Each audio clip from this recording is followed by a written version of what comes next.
everyone, it's Christina Hitchcock with Old National Investments.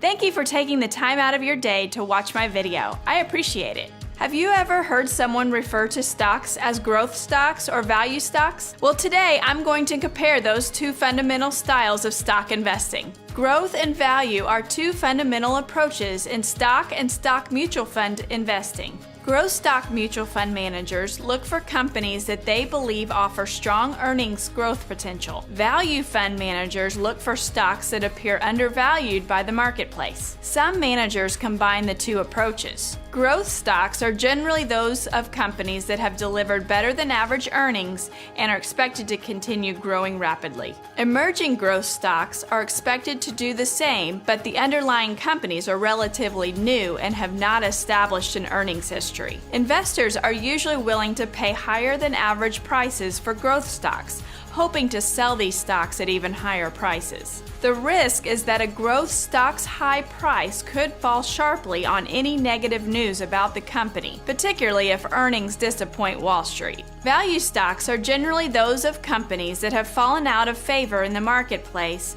and are considered bargain priced compared with potential long-term value. Typically, value stocks are priced much lower than stocks of similar companies. This lower price may reflect investor reaction to recent company problems, such as disappointing earnings, negative publicity, or legal issues. Value stocks may also include new companies that haven't been noticed by the marketplace. The idea is that stocks of good underpriced companies are believed to bounce back when their true value is recognized. But this may take time, and in some cases may never materialize.